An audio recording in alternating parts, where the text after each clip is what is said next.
And it reads, trapezoid LRVS is shown with the mid-segment BD, where LB is equal to 5 plus 3x. I'm going to label that. So LB is right here. So this is 5 plus 3x.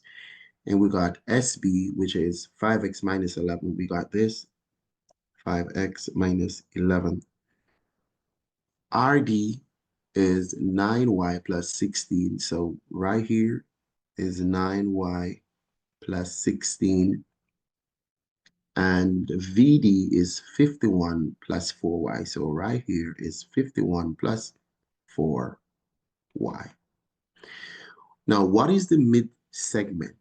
The mid-segment is a line that divides the two sides of a trapezoid that are not parallel. So here are our parallel lines. This is the mid-segment.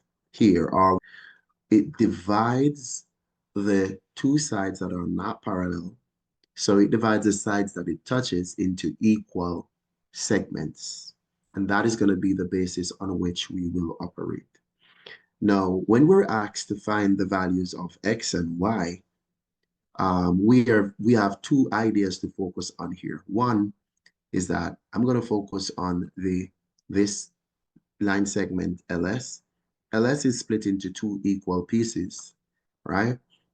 LB and BS, they are congruent, they're equal. So the line segment LB is congruent to the line segment SB, okay? They are equal. Because they are equal, I can know, because they're equal, I could equate them. For example, I could say 5x minus 11 is equal to 5 plus 3x. They are equal. And now I'm going to solve this algebraically. So what I'm going to do here is I'm going to collect my x's on the left side. So I'm going to subtract 3x from the right side, balance the equation by subtracting 3x from that side. So let's take a look. What I do have here is 2x minus 11, and this is equal to 5. Definitely, these become 0, right? So I'm going to add 11 to both sides so I could isolate my x terms. So I'm left with 2x, which is equal to 16. 2 is being multiplied, 2x, so I'm going to divide both sides. So x is equal to 8. So x is equal to 8 right there.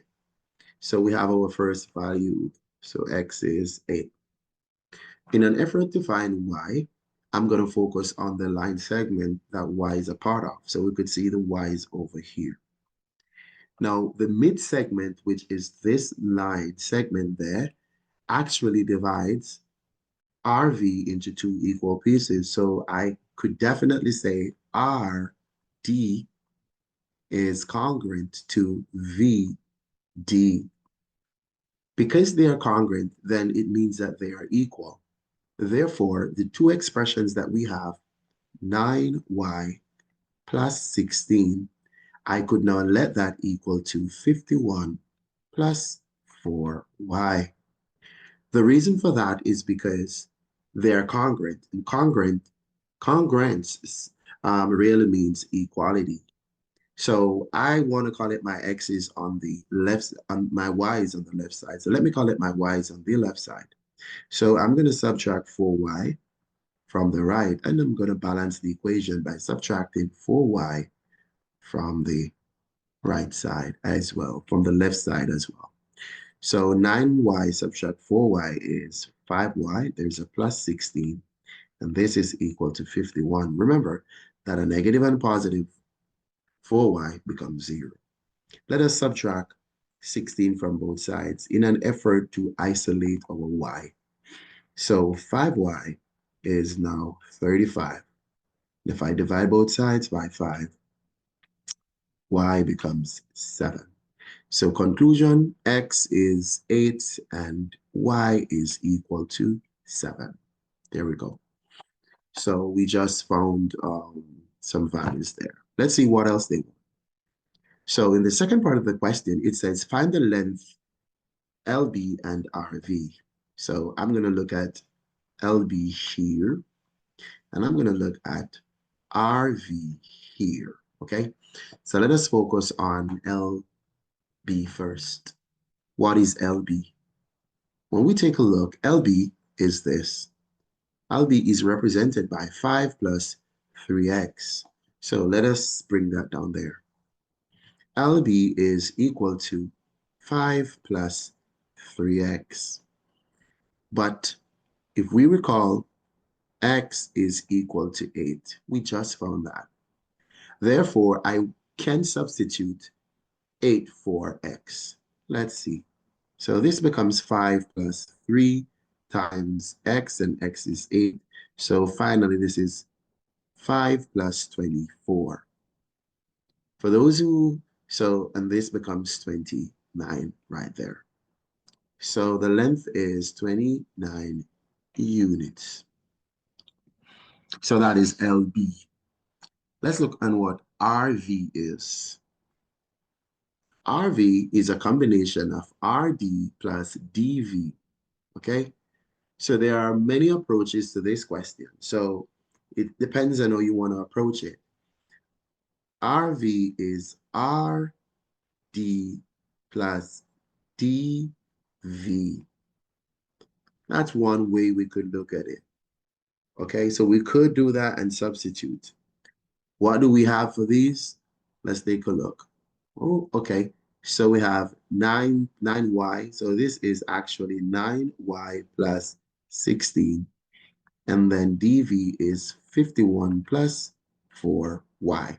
This is one of the ways we could do it. But we do remember, though, that y is equal to 7. So this becomes 9 times 7 plus 16 plus 51 plus 4 times 7. So this is 63 plus 16 plus 51 plus 28. And this becomes 158 units long. There we have it. So there it is. We have those measurements. Now let's take a look at another trapezoid. So in this case, we are told that KDSX is an isosceles trapezoid as shown. So we have angles. So we have angle K. Let's put them in. Angle K is 35Z minus 20. This is for this angle right here. And angle X is 15Z plus 8. So we have 15Z plus 8. That's this angle here. And we got the third angle S, 10T plus 25. 10T plus 25. And that's for this angle here. So basically, this question is focusing on angles, right? So we're looking at angles in a trapezoid that's an isosceles one. Let's see the first question. The first question reads, it says, what is the value of Z and T? Round your answer to the nearest hundred. Okay. Now, in order to find the values of Z, I'm going to focus on Z now. One has to understand the relationships that are happening inside that isosceles trapezoid. Now, be advised that in the isosceles trapezoid, this angle and this angle are equal. They are called base angles. They are equal. These angles, right, that are up here. This angle at K and this angle at D, they're also base angles. They are equal. Another thing that we understand is that with this, opposite angles are supplementary. So the angle at K and the angle at S are supplementary. Also, the angle at X and the angle at D are supplementary. Another thing that we want to bear in mind is that these are parallel lines, which make these supplementary as well. So because they are supplementary and I'm seeing the same variable T, the same variable Z, I'm able to form an equation using K and X, because angle K and angle X, they do add to give 180.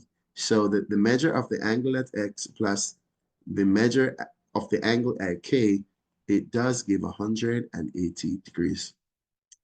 So basically 15Z plus 8 plus 35Z minus 20 is equal to 180. Let us group our like terms. So when we look at the like terms, we're referring to 15Z plus 35, that's going to give us 50Z. 8 minus 20 is going to give me minus 12, and this is equal to 180. Let's finalize. We're going to add 12 to both sides so that we could isolate the 50Z. Finally, let's divide both sides by 50. So Z is equal to 3.84. So this is the answer because they did ask us to round our answer to the nearest hundredth. And the nearest hundredth is actually 2 decimal places, which means 2 digits to the right of the decimal point only. So this is exactly what we were looking for. Let's find T. In an effort to find T, I'm going to have to do some stuff. For example, there is no other variable with T in it except for this angle right here. However, because I have a value for Z, I have more than one ways to solve this problem. The way in which I'm going to do this, I'm going to take my value for Z and I'm going to substitute it right there. So I'm going to substitute 3.84 for Z to find the angle X. So let us find angle X first, and then we talk about the reason for that. Angle X is actually 15Z plus 8. But remember that Z is equal to 3.84. Now, because of that, I could now say 15 times 3.84 plus 8. So let's put that all together. 15 times 3.84 plus 8 together give me 65.6. What it means is that this angle here has a value of 65.6. How does that help? Because this is an isosceles trapezoid, base angles are equal. I need to find a value for T. Now I could say angle S. So watch this, the angle at S is equal to the measure. So the measure of the angle at S is equal to the measure of the angle at X. And this is equal to 65.6. Therefore, I could say 10T with the variable that I need plus 25 is equal to 65.6. And we're going to solve. Let's take away 25 from both sides. So 10T is equal to 40.6.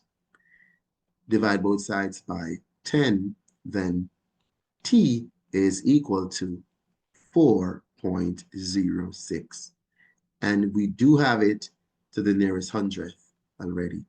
So basically the angle Z is 3.84, and the value of Z is 3.84.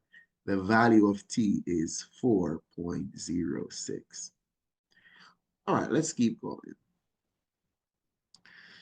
Okay, the last question says, what is the measure of angle S and angle D? And we need to give our answers to the nearest tenth here. Okay, so let us go. So this is 1 decimal place. Angle S. Angle S is the same as angle X. We found that out already to be 65.6. Angle D is actually supplementary to X. So let us put those together. The angle at S, we found that out to be 65.6. Angle D plus angle K, or angle X, is supplementary. So basically, the measure of angle D plus 65.6 is 180. So if I subtract 65.6 from both sides, then I'll have the measure of the angle at D, which is 114.4 degrees.